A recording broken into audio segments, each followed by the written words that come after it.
Il y a environ 233 groupes d'idoles japonais et environ 10 000 filles japonaises se définissant comme des idoles, ce qui est la troisième plus grande industrie du Japon. Entre concerts, CD-DVD, produits dérivés et rencontres avec des idoles, l'industrie a prospéré en devenant la plus rentable. Leur innocence et leur sourire sont un symbole de ce monde prospère. Mais ce n'est que la pointe de l'iceberg, car l'industrie des idoles est un monde cruel. Entre hypocrisie, incompréhension et harcèlement, aujourd'hui nous allons en apprendre davantage sur le monde des idoles. Cette fois, je vous demande dès le début de ne pas oublier les likes et de partager la vidéo si vous aimez. Déjà, généralisons ce qu'est une idol. Il s'agit essentiellement d'un terme anglais. Il a été largement utilisé au Japon pour désigner les jeunes artistes qui sont très médiatisés en fonction de leur popularité. Nous les montrons toujours avec de jolis sourires et des vidéos innocentes, ce qui en fait une image parfaite d'une parfaite petite fille. Ce sont des chanteuses, des actrices, des présentatrices de télévision et des modèles photos. La durée du contrat de la plupart des gens peut varier de quelques mois à plusieurs années, mais il peut y avoir des poursuites au travail, la plupart du temps proches de leur rôle d'idole. Malheureusement, aucune de ces filles ou de ces garçons ne peut accéder à cette richesse tant voulue. Ils doivent donc travailler sans relâche. Avant de continuer, parlons de l'histoire des idoles, car je ne pense pas que beaucoup de gens connaissent l'origine de cette mode. Cette mode est devenue un engouement mondial. L'idole est essentiellement un produit dérivé réussi de la jeune idole française Yéyé au Japon, qui est la tendance musicale des années 1960. Le film Chercher l'idole de 1964 fut un grand succès au Japon, ce qui rendit ce single plus réussi au Japon. Par conséquent, les fabricants japonais ont décidé de l'adopter. C'est un documentaire musical sur un homme qui vole des diamants à l'actrice Mylène Demanjo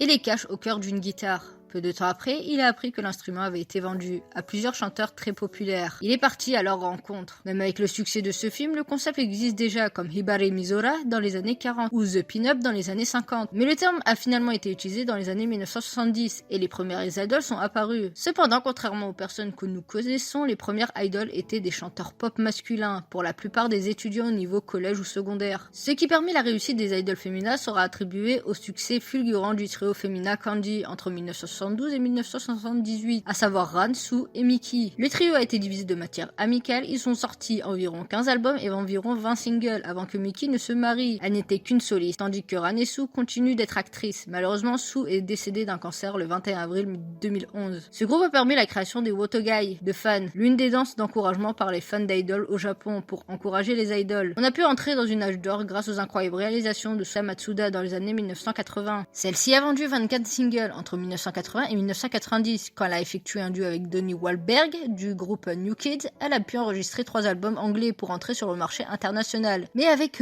peu de succès. Par la suite, elle a épousé l'acteur Masaki Kanda de 1985 à 1997. Elle a eu une fille qui a ensuite rejoint les rangs de sa mère dans le monde des idoles. En 1990, l'agence de Johnny était uniquement responsable de la formation de groupes de garçons, particulièrement tous les groupes masculins, essentiellement des majors de danse. Malheureusement, au milieu des années 90, les idoles innocents et gays ont péri, laissant la place de l'idol Gyaru, comme Nami Amuro et même le groupe féminin Speed. Dehors, elles ont refusé d'utiliser le nom de l'idol, et le style vestimentaire ainsi que le style de musique étaient très différents. Elles se disaient qu'elles devaient être définies comme une véritable artiste idol. Elles ne chantent pas et ne dansent pas comme la génération précédente. Par conséquent, elles ont dû chanter quelques openings d'animes, qui sont essentiellement destinés à un petit public. Mais les idoles que nous connaissons tous reviennent à la fin des années 90, grâce au groupe Morning Musume. Puis en 2000, leur producteur Tsunku décide de lancer Hello Project, qui marquera la scène des idoles, ce qui permettra au terme Mota de prendre place. Cela veut désigner les fans d'idoles, même ceux étant hors du pays. Et c'est à ce moment que Yasui Akimoto,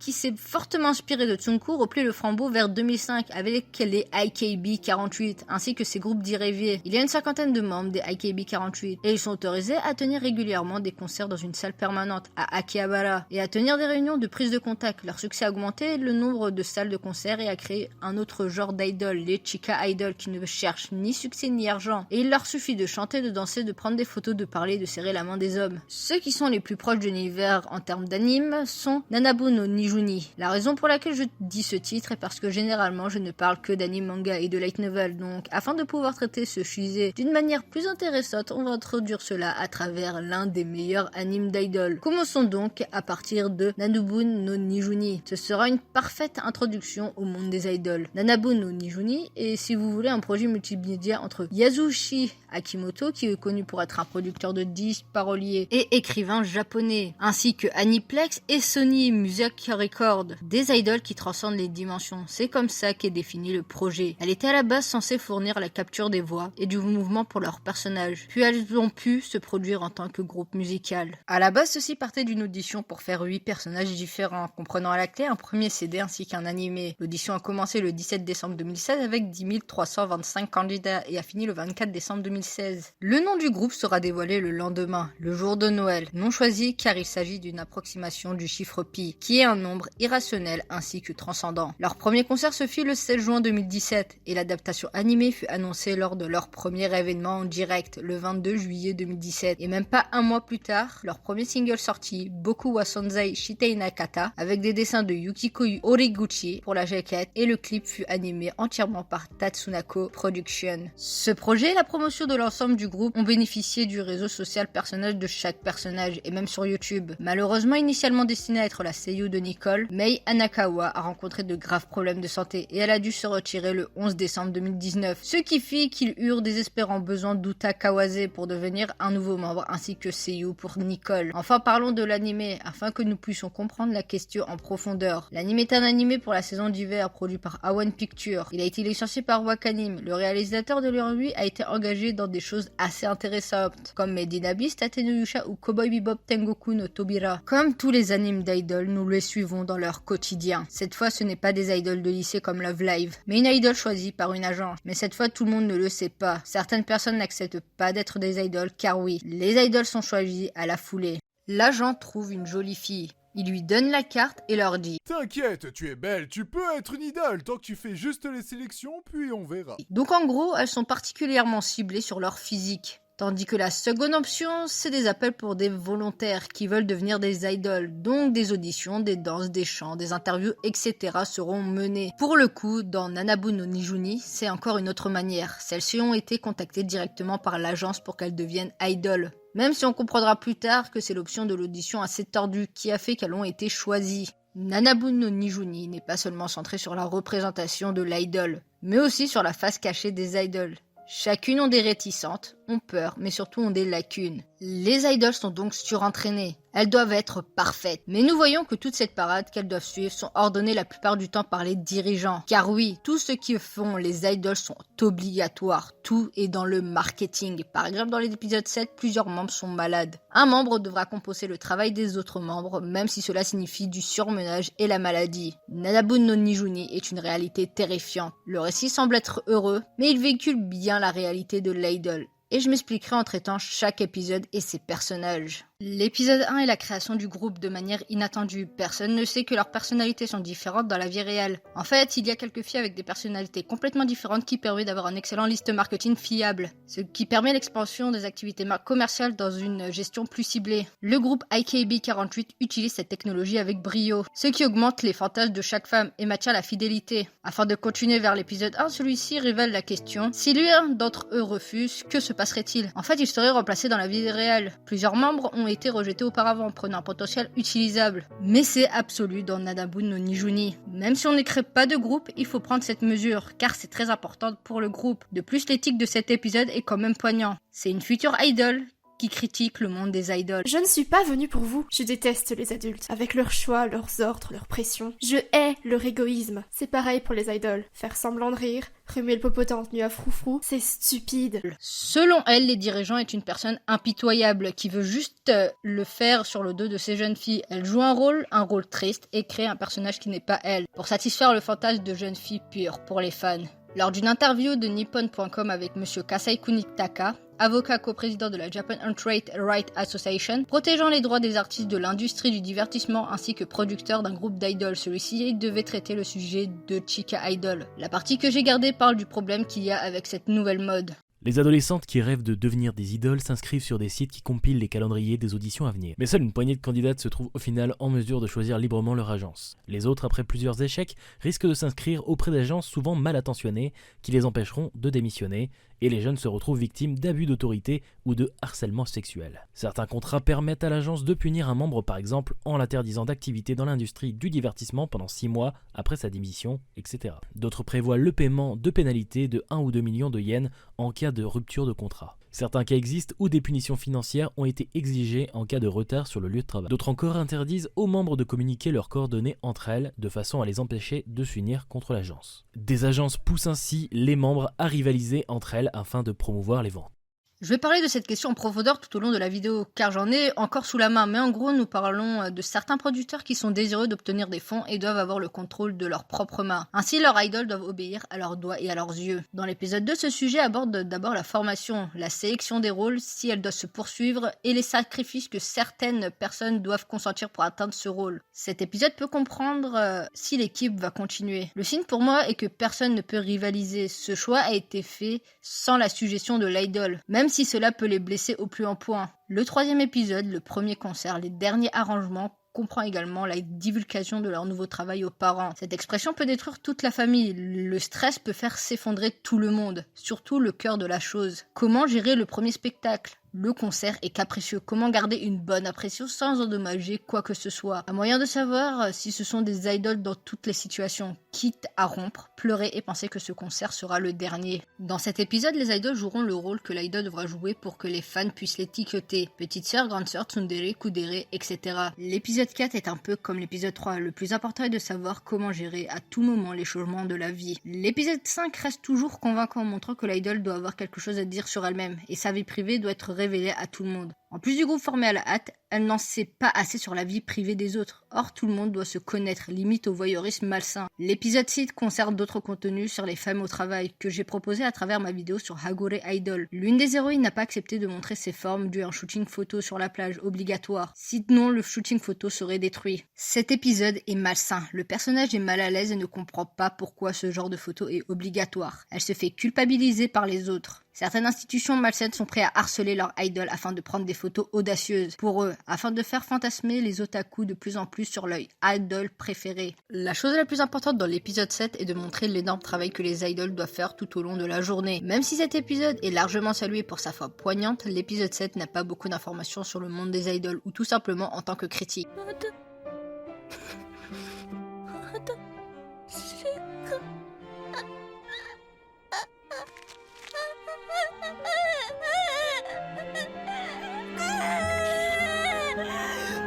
Je ne vais pas parler de l'épisode 8 car lors de l'analyse j'ai trouvé qu'il n'y avait pas de sujet intéressant à poser. Mais la fin de l'épisode 9 est importante, même la plus importante de la série. C'est la séparation du groupe, qui est une séparation inattendue, sans donner de raison réelle. L'épisode 10 montre ensuite le scénario de l'idole qui doit être une fausse devant les médias, que toutes leurs paroles sont planifiées par l'agence, ce qui montre encore cette illusion que les idoles sont devant les gens. Et cela a pour effet de les faire souffrir. L'épisode 11 est comme l'épisode 8, c'est avant tout le développement du personnage, mais l'épisode 12 est un pur génie. Nous avons une critique pour le phénomène des idoles. Pourquoi les idoles existent pour créer une énorme entreprise et un flux d'informations sur le comportement humain. Les idoles à elles seules créent une économie, mais surtout du mouvement de foule au bord de la fascination. Insulter, réclamer des manifestations. Bref, les fans se sont précipités vers le devant de l'agence. Nanabu no Nijumi veut avant tout conclure sur l'impact psychologique que les idoles produisent sur les gens. Et je trouve que conclure l'œuvre ainsi est du pur génie. Celle-ci est l'une des rares œuvres d'idoles utilisées pour traiter le thème scandaleux de ce monde. Pas tout rose. Même si vous voyez la fille sourire devant les autres, voire même se pavaner, certaines choses font aussi que ce monde est devenu le plus sombre. De plus, je vais fournir également des exemples plus centraux, afin que l'essence de mes pensées puisse être bien retranscrite.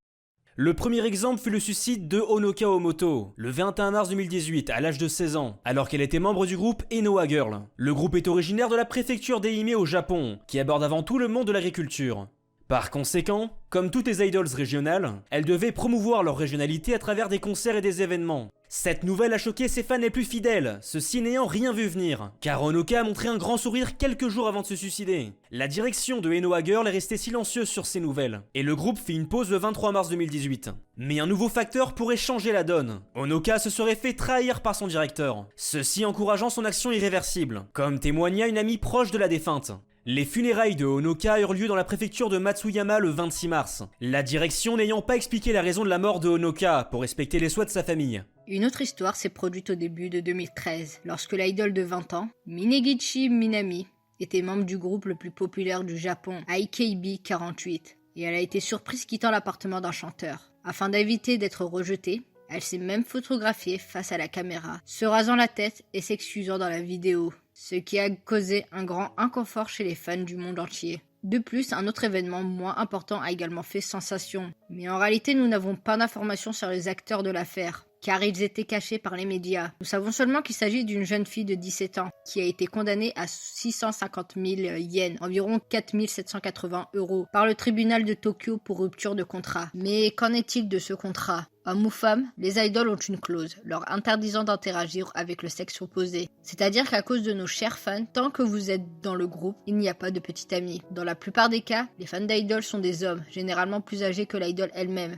Si l'une d'entre elles est attrapée par un homme, les fans japonais se détourneront d'elle et la qualifieront, elle et tout son groupe, de ne plus être dignes de leur soutien. N'oublions pas que pour certaines personnes, les mêmes femmes ont la possibilité de dépenser beaucoup d'argent pour approcher leur idole. Et imaginer qu'ils sont dans les bras d'un autre homme leur est insoutenable. Malheureusement, pour cette jeune femme qui vient d'être condamnée, lorsqu'un fan l'a invitée à la suivre dans sa chambre d'hôtel il y a 2 ans, sa réponse a été satisfaite. Ce qui s'est passé ensuite n'a pas été révélé. Mais il peut être facilement imaginé. Les ennuis ont commencé avec elle lorsque l'information est parvenue aux oreilles de la direction du groupe qui a immédiatement répondu et déposé plainte contre elle. Peu de temps après, le groupe de personnes marqué par le scandale a disparu. L'équipe de production a demandé une indemnité de 5,1 millions de yens, soit 37 500 € au motif que la jeune femme était seule responsable de la fin du groupe.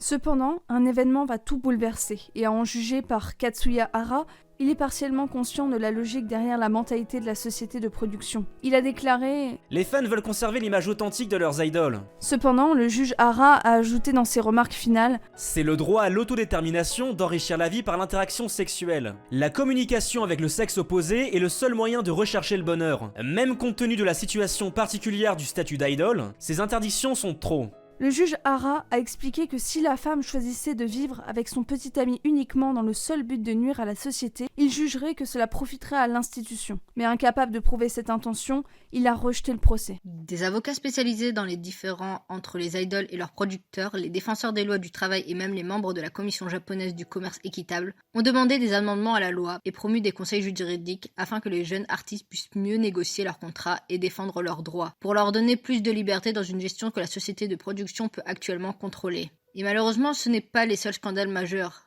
J'en ai mentionné une quantité astronomique dans la vidéo sur Hagore Idol. Malheureusement, même en 2020, c'est encore très courant. Et les meufs ne sont pas assez développées. Ces filles sont considérées comme un produit simple et bon pour se faire sexualiser. Elles peuvent ressembler à votre sœur. Selon les sociologues, ces fans qui peuvent être les pères de leur idol préfèrent, pour combler le manque de monotonie ou la frustration sexuelle dans leur vie. Étant qu'elles sont beaucoup plus jeunes qu'eux, les hommes pensent qu'ils les gouvernent plus facilement que les fans de leur âge, ce qui peut assurer leur ego. C'est pourquoi nous parlerons des femmes à travers Oshigabotuken Hitekureta Shinu. Oshigabotuken, manga de Hirao Ori, a été adapté en animé par le studio Weebit lors de la saison d'hiver chez Wakanim. Nous nous concentrons sur Eripio, qui est la fan de l'idole Maina, du groupe Shamjam, produite dans la préfecture d'Okayama, et les autres femmes du groupe.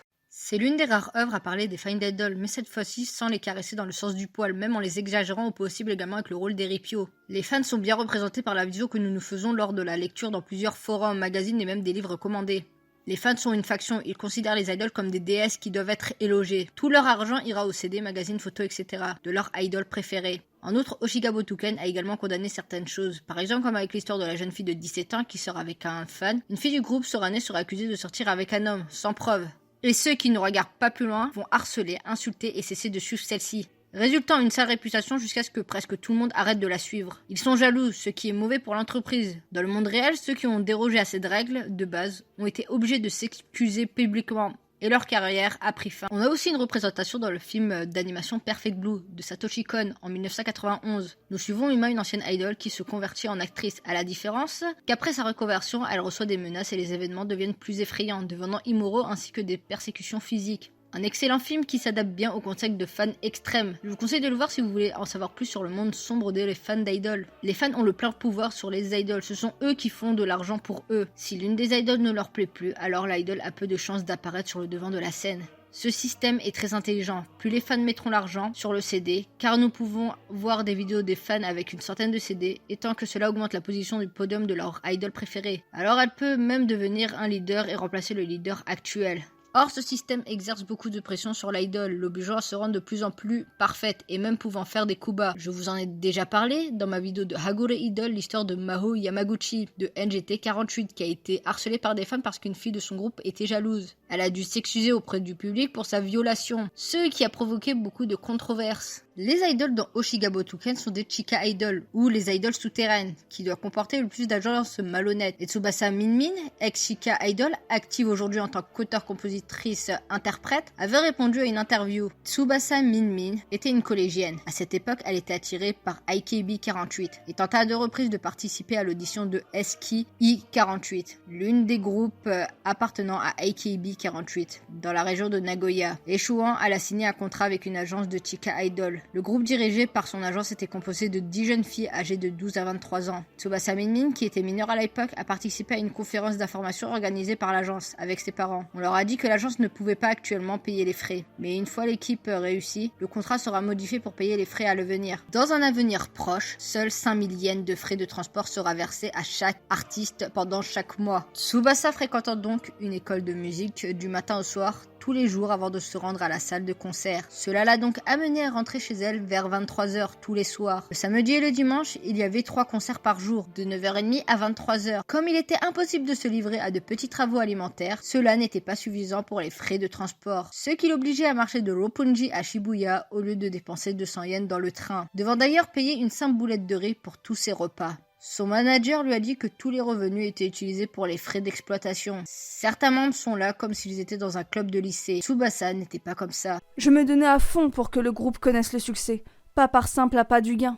Tsubasa a travaillé dur, mais sa constitution physique s'est détériorée rapidement. Elle a commencé à tousser et endommager ses cordes vocales. Mais il est impossible de se reposer ou de manquer le concert. Quand elle a dit à l'agence qu'elle voulait démissionner, ils ont essayé de la faire changer d'avis. Cependant, 6 mois après ses débuts, ils l'ont finalement laissé partir. De nombreuses idols Chika ne peuvent pas partir. Pour les jeunes filles de moins de 20 ans, l'autorité du superviseur ou du gestionnaire de l'agence est absolue. Même si elles trouvent certaines choses anormales, elles n'ont pas le courage de dire leur propre idée. Elles ont rejeté l'idée de quitter le groupe et éviter de parler aux membres de leur famille ou de leur entourage, ce qui les a mis dans un état de soumission totale à l'agence. Les producteurs contraires à l'éthique leur ont fait miroiter la même réputation que leur groupe préféré. Ils ont manipulé ces jeunes filles pour leur faire signer des contrats d'exclusivité à long terme. Pendant cette période, elles seront utilisées à moindre coût pour obtenir le plus de profit. Quant à l'abus sexuel fait par certaines entreprises, c'est devenu quelque chose de très courant dans le milieu. À moins qu'elles ne paient d'énormes amendes, elles ne peuvent pas partir. De plus, cela n'a pas empêché Tsubasa de rester dans le monde des idoles. Elle a même dit « Il est très difficile de continuer longtemps le rôle d'idole. Certaines trouvent difficiles les sessions de photosheki ou les sessions à serrer les mains des fans. J'en connais qui ont craqué et ont ouvert des comptes Twitter sous pseudonyme pour dire ce qu'elles pensaient vraiment des fans. Des gens vraiment graves. Moi, je n'ai jamais pensé ça. La plupart des idoles s'amusent sur scène et sont sincèrement reconnaissantes aux fans pour leur soutien. Si on n'aime pas interagir avec les femmes, je ne crois pas qu'on ait vraiment envie de continuer cette activité. En tout cas, on ne reste pas longtemps. On a envie de rendre heureux les admirateurs qui vous aiment. Alors on se donne à fond pour que la performance sur scène soit parfaite. C'est pour ça qu'il ne faut pas détruire les rêves des fans. Il ne faut pas les décevoir.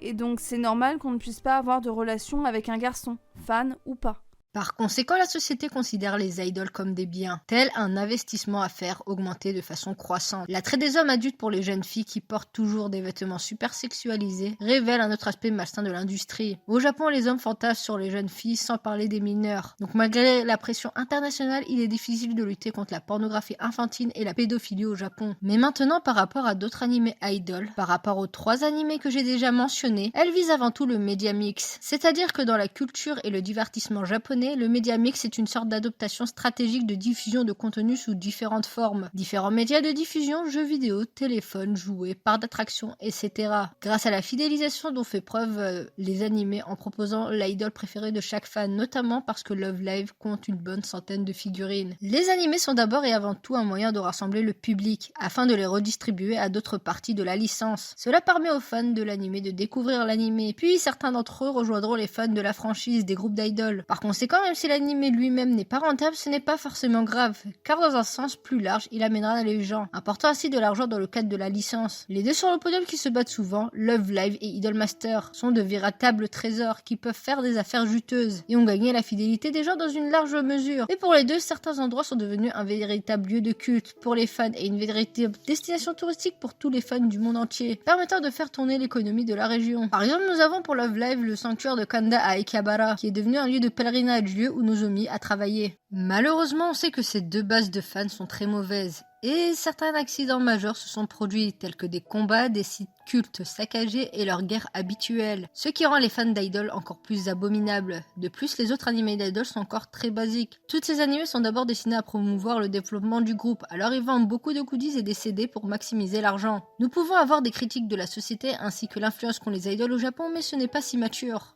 Mais est-ce si différent dans les pays où les idoles sont omniprésentes? C'est pourquoi je regarde du côté des idoles coréens. Ces derniers sont 100 fois pires. Les scandales et la pression psychologique sont plus importantes, c'est une entreprise plus importante que le Japon. De plus, même si l'inégalité entre hommes et femmes est la même, les coutumes entre les deux pays sont complètement différentes. C'est-à-dire que les femmes sont considérées comme inférieures aux hommes. De plus, ceux qui ont eu un impact négatif sur le monde des idoles coréens sont les scandales, car certains d'entre eux sont complètement hardcore. Le roi des rois en a déjà parlé dans sa vidéo la NTH Room, impliquant des cas d'abus sexuels et de viols sur plusieurs femmes, dont certaines mineures. Mais ce n'est pas le scandale qui a le plus choqué le monde de la K-pop. Connaissez-vous le scandale du Burning Sun? Si vous suivez les youtubeurs qui se spécialisent sur la K-pop, je pense que oui. Sinon, laissez-moi vous le raconter. Commençons par les raisons pour lesquelles. Le 28 janvier 2019, MBC News diffusa la vidéo d'une agression dans le Burning Sun, perpétrée par le célèbre chanteur Seungri du groupe Big Bang et le directeur des relations publiques de la boîte de nuit. Kim Sang-kyo aurait été agressé par le personnel de sécurité du club, mais a également été arrêté et accusé d'être l'agresseur. Plus tôt, ce dernier avait évoqué l'incident sur le réseau social Bobae Dream. Il y écrit: Le 24 novembre, au Burning Sun, une femme harcelée sexuellement m'a pris par l'épaule et s'est cachée derrière moi. J'ai demandé de l'aide à un garde de sécurité, mais j'ai fini par me faire tabasser par les gardes et des personnes qui ressemblaient à leurs amis. Il aurait de nouveau été violenté par la police. Afin de prouver ses dires, il publia 2 photos, l'une montrant son visage ensanglanté et l'autre montrant ses soins à l'hôpital. Il dit également que son estomac et son visage étaient douloureux, souffrant de plus de 3 côtes cassées. Un nouveau clip vidéo, cette fois-ci extrait de la vidéosurveillance, montre plusieurs agents de sécurité tirant Kim Sang-kyo hors du club et le renversant. Le directeur du club, Monsieur Yang, y attrape les cheveux de l'homme, le frappe au visage au poing, le traîne sur la route, puis continue de le frapper. Le personnel de sécurité maintient alors la victime afin que le directeur puisse l'abattre. Kim a d'ailleurs déclaré dans une interview à MBC News: Une personne a pris ma tête en me frappant et les gardes de sécurité ont apporté leur aide. C'était extrêmement honteux. Je me souviens que tout le monde me surveillait. Une fois que le directeur et le personnel de sécurité rentrèrent au club, il appela la police et signala l'incident. Lorsqu'elle arriva sur les lieux 10 minutes plus tard, elle parla aux représentants du club et menotta Kim. Selon lui, la police ne tenta même pas de trouver le représentant. Elle ne regarda pas à l'intérieur du club et ne vérifia pas non plus les images de vidéosurveillance. La police m'a convoqué à cause de l'accusation de diffamation portée contre moi par Monsieur Yang. Ne me faites pas aller et venir. Venez au tribunal. Je vais vous signaler au parquet, alors expliquons clairement ce qui a été diffamé. Maintenant, résumons ce qu'il s'est passé ensuite. Nous avons constaté que le club abritait des activités illégales, telles que la distribution de drogue à des clients privilégiés pour leur permettre de violer des clientes, y compris l'autorisation à des mineurs de rentrer dans l'établissement, confirmant de plus les allégations de corruption policière et de création de cercles de prostitution. Des personnes célèbres du monde de la K-pop ont pris des photos et des vidéos de violences ou d'agressions sexuelles contre des femmes qui ont été droguées ou ivres sans leur consentement. Le scandale a choqué tout le pays et a permis de réprimander l'industrie de la K-pop, car plusieurs chanteurs y jouent un rôle central. Les premières accusations de crimes sexuels ont amené le pays à douter collectivement de la molka, une tendance à photographier sans le savoir des femmes en situation intime. Cet incident a suscité l'attention des partis politiques, qui se sont disputés sur la manière de traiter ce problème. Le 8 mars, lors de la Journée internationale de la femme, une manifestation a eu lieu dans la rue Gangnam contre le Burning Sun et d'autres boîtes de nuit, appelant à mettre fin à la culture qui traite les femmes comme des objets sexuels. La gravité de ce scandale provoqua une vive réaction du président du pays. Le 18 mars, Moon Jae-in ordonna une enquête approfondie sur 2 affaires similaires, dont l'une concernait Kim Ae-kwi, ancien vice-ministre de la Justice, connu pour un scandale de 2013. Dans le deuxième cas, la star Yang Hye-yeon s'est suicidée en 2009. La lettre d'adieu de cette dernière montrait que son agence l'avait forcée à avoir des relations sexuelles avec une trentaine d'hommes. Le traitement de ces affaires avait été fortement critiqué, en raison d'un manque d'impartialité de la justice. Et du coup, dans tout ça, quel a été le rôle de ces idoles et ce qui leur est arrivé à la fin? À commencer par Seungri. Ce dernier, suite aux accusations qu'on lui a faites, décide d'annuler son prochain concert. Et tous ces autres événements à Osaka, du 9 au 10 mars, et à Jakarta le 17 mars. Le 10 mars, une vingtaine de policiers se sont rendus au club Arena pour effectuer une perquisition à l'aide d'un mandat de perquisition. Le club est soupçonné d'être un endroit où le chanteur et ses collègues ont organisé des réseaux de prostitution, alors que le Burning Sun n'existait pas encore. La fouille policière leur a permis d'obtenir des preuves et des données concernant les allégations du réseau de prostitution potentiel contre Seungri. Il a ensuite été officiellement désigné comme suspect principal par la police et lui est désormais interdit de quitter le pays. Le lendemain, le chanteur a annoncé via Instagram qu'il était sur le point de mettre un terme à sa carrière. Cependant, un compositeur du IG Entrainmate a publié un message disant que Seungri n'avait pas abandonné le monde du divertissement, mais avait été licencié par l'agence après avoir reçu de nombreuses allégations très graves. Tous les produits portant son image ont été supprimés de la boutique officielle, et son visage était flou dans tous les goodies de Bing Bang. Le 14 mars, il y avait des nouvelles sur des messages que l'ancien chanteur avait proposé, l'utilisation d'un service de prostitution pour ses compagnons, ce qui avait été révélé la conversation entre le suspect principal et ses compagnons, qui avaient des relations commerciales avec lui à l'époque. Il avait fourni aux partenaires des options de prostitution, décrivant les photos des jeunes femmes, leur âge, leur profession, leur caractère et les appelant par des numéros. Par la suite, il a également envoyé des femmes coréennes pour se prostituer au Japon, pour les dirigeants de la même entreprise. Chanel a alors annoncé que la police avait confirmé que les 8 femmes qui avaient assisté à la fête d'anniversaire étaient des escortes professionnelles. Selon le rapport, après les avoir interrogées, la police a pu prouver que Seungri avait fourni de nombreuses prostituées aux invités lors de sa fête d'anniversaire. Le 28 mars, la police a révélé qu'au début de l'enquête, Seungri lui-même avait demandé aux autres participants du salon de discussion de se débarrasser de leur téléphone portable. Ensuite, nous avons appris que Jung Jun-young avait jeté son vrai téléphone aux États-Unis avant de retourner en Corée du Sud. Puis il avait prétendu qu'il avait donné son téléphone d'or à la police, sauf qu'il ne l'avait pas donné à la police. Au cours de l'enquête, 6 personnes au total, dont Seungri, ont remis leur nouveau téléphone à la police, après avoir jeté l'ancien téléphone. Le 5 avril, la police a confirmé que tous les membres du salon de discussion avaient remis le nouveau téléphone portable à la police, à l'exception d'une seule personne qui avait remis son vrai téléphone. Actuellement, il n'a pas été condamné, mais Jung Jun-young, qui était reconnu comme DJ radio, animateur, acteur et personnalité de télévision, a été condamné à 6 ans de prison et 80 heures d'éducation sexuelle en novembre 2019 pour agression sexuelle, viol et distribution de vidéos associées. Si vous souhaitez en savoir plus sur le sujet de cette affaire, je vous suggère de regarder cette vidéo pour bien illustrer le sujet. Mais ce n'est pas une situation éloignée. D'autres scandales similaires ont secoué le monde des idoles coréennes. Même si les idoles utilisent leur influence pour abuser des fans, leurs agents sont pires qu'eux, et ils sont presque équivalents à ceux du Japon. Par exemple, le scandale d'Open World Entertainment concernait l'agence pour abus sexuels. En 2012, le PDG d'Open World Entertainment, Jung Seok-woo, a été arrêté pour suspicion d'abus sexuels contre des stagiaires et a forcé des idoles masculines à signer des accords d'agence. La police a interrogé plus de 20 personnes qu'il pensait être des victimes.